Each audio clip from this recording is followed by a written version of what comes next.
everyone, this is me Jasneet Kaur. Welcome back to my channel. Before starting today's topic, please don't forget to like, share and subscribe my channel. I request you to press the bell icon so that you can get the notifications about my next uploads. Today's video would be about part 2 of chapter 3rd, that is public nutrition and health. The link of the part 1 you can check out in the description box below. Make sure you watch this video till the end for better concept clarity. Let's take a look what we have covered in the part 1 of this chapter. We have covered so far introduction, public health nutrition, significance of studying public health nutrition, factors affecting undernutrition, nutritional problems in India. I hope these topics were clear to you. If you still come across any doubt, either you can mention in the comment section below or you can ask during online classes. So let's begin with today's content. Strategies or interventions to tackle nutritional problems. Our former Prime Minister Dr. Manmohan Singh stated in one of his speeches that the problem of malnutrition is a matter of national shame.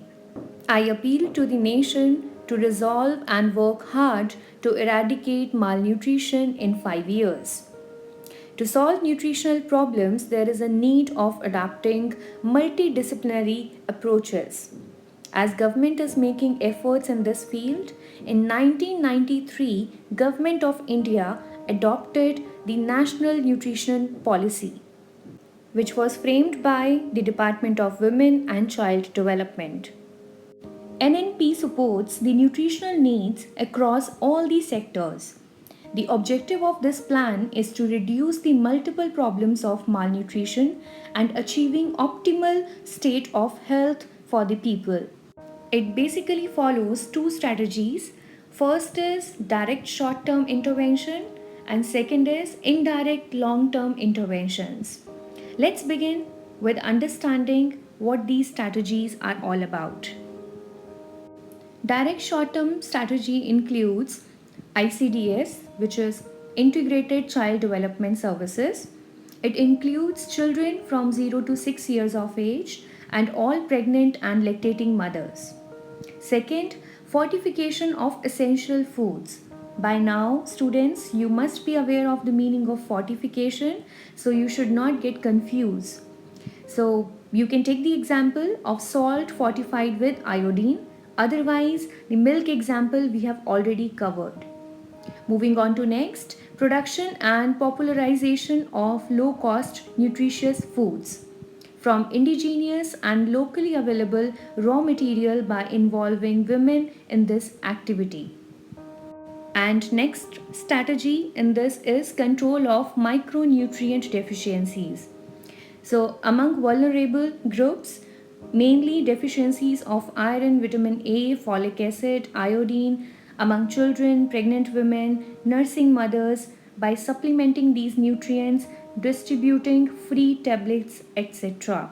So this strategy particularly focuses on the deficiency of micronutrients across all the age groups. In indirect long-term strategy, it focuses on the availability of nutritionally rich food and reducing poverty by working on the core needs of rural and urban poor. Moving ahead, to tackle public nutritional problems, there are different strategies which can be used. First is diet or food-based strategies. Second is nutrient-based approach or medicinal approach. Starting with diet or food-based strategies, this strategy uses food to combat nutritional issues. It can be easily implemented by simply increasing the availability and consumption of micronutrient foods. The advantage of this strategy is that it is sustainable and will have long-term benefits. Also, it is cost-effective and can be adaptive by any culture, region or dietary traditions. This strategy do not carry risk of overdose or toxicity. Other food-based approaches include availability, access and utilization of diets, required modifications in them, promotion of home gardening, health education and food fortification. Talking about nutrient based or medicinal approach. In this approach, nutrient supplements are given to needy ones, means those who are at risk of deficiency or those who have deficiency. It focuses mainly on vitamin A, iron, folic acid in India. Programs based on deficiency of specific nutrients or who focuses on fortified foods are often expensive, and there may be problem of coverage as the deficiency of every person would be different than the other. For clear bifurcation, you can refer this table from your NCERT book. Moving on to next topic, that is nutrition programs operating in our country. You can take the reference of different programs dealing with different sectors like ICDS dealing with children, pregnant women and lactating mother. Nutritional deficiency control programs, as the name itself suggests, that it controls the nutrient deficiencies. And third one is food supplementation programs. Like you all know, in government schools we have the scheme of midday meal.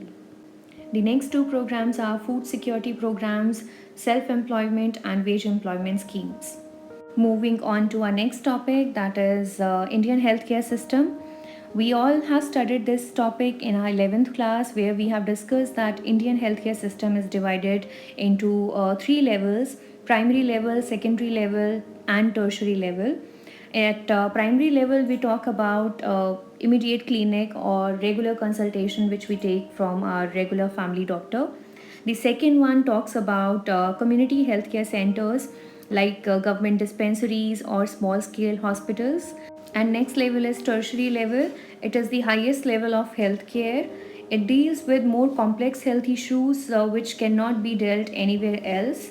So institutions at tertiary level are medical colleges, hospitals, regional hospitals, specialized hospitals, and all India Institute of Medical Sciences. Next topic which we will cover is scope, where community nutritionists can work. So there are a lot of other areas, diversified areas, where public health nutritionist or community nutritionist can work. Like they can be a part of ICDS program, they can work for industry welfare, health counselors, feeding programs for various different age groups, developmental programs, outreach programs, and at government level as advisor or consultant. And at last, you can become teacher at any point of time. I hope students you have understood everything clearly. Still, if you come across any doubt, feel free to ask. With this note, I would like to end this session here. There are few questions mentioned on the basis of the topic covered. Make sure you complete it in your notebook to check your level of understanding.